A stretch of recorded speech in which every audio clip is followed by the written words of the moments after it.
You probably wouldn't know it, but Gaza is rich, gas rich, at least 1.4 trillion cubic feet rich, to be precise. But there's a catch. Geologists and natural resources economists have confirmed that the occupied Palestinian territory lies above sizable reservoirs of oil and natural gas wealth in Area C of the occupied West Bank and the Mediterranean coast off the Gaza Strip. To date, the real and opportunity costs of the occupation exclusively in the area of oil and natural gas have accumulated to tens, if not hundreds of billions of dollars. Back in 1999, the Palestinian authorities signed a deal with British Gas. Just off the Gaza coast, they struck it lucky, and 2 wells were drilled. That's Gaza Marine 1 and 2.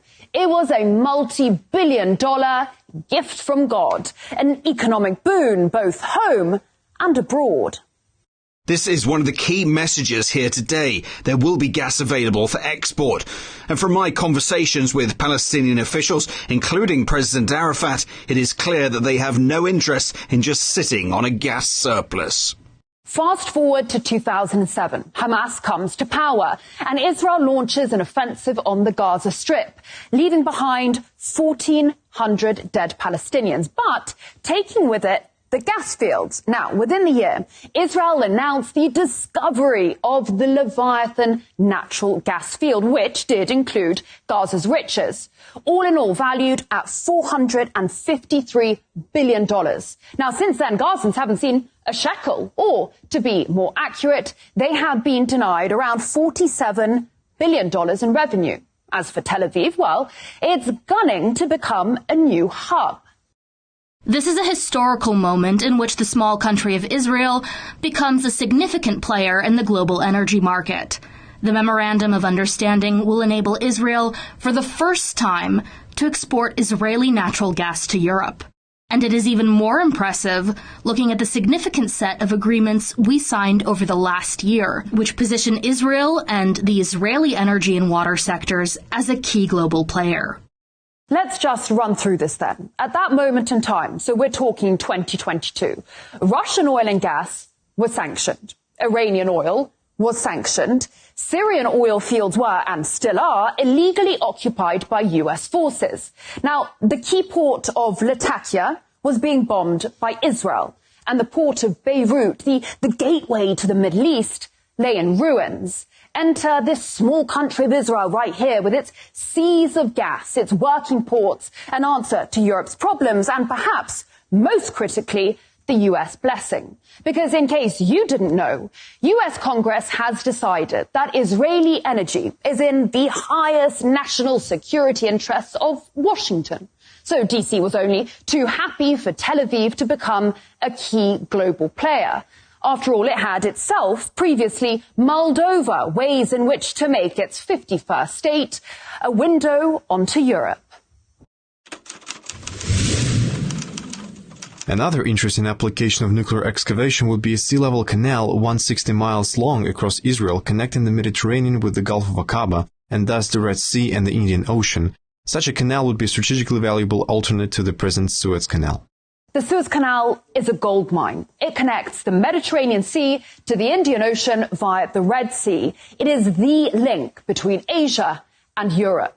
Every day, almost 3 million barrels of oil, 8% of global LNG, 50 ships, $9 billion worth of cargo, 12% of global trade all pass along this, right here, single canal.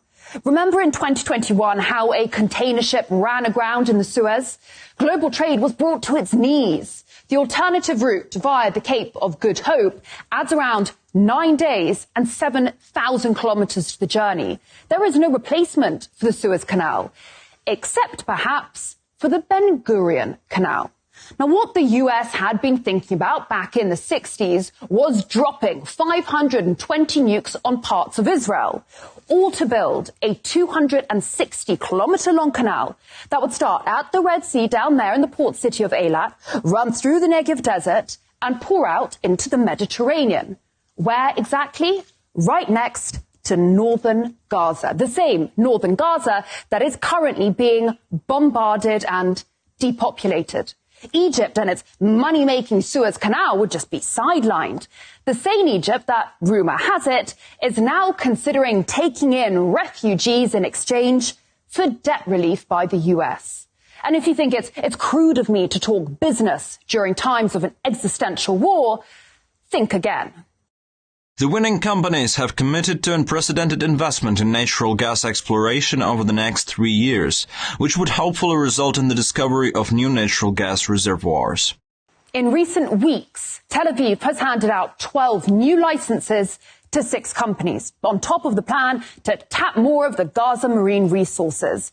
This area is a strategic gold mine. The Israelis have their largest foreign base down the Red Sea, just off Eritrea. And here, a bit further down, well, Beijing has a naval base in Djibouti, a key piece in its enormous global infrastructure project, the Belt and Road, hated by London, Brussels and Washington alike. Always ask yourself, cui bono, who benefits? Because war is horror and war is hell. But never forget that war, above all else, is big business.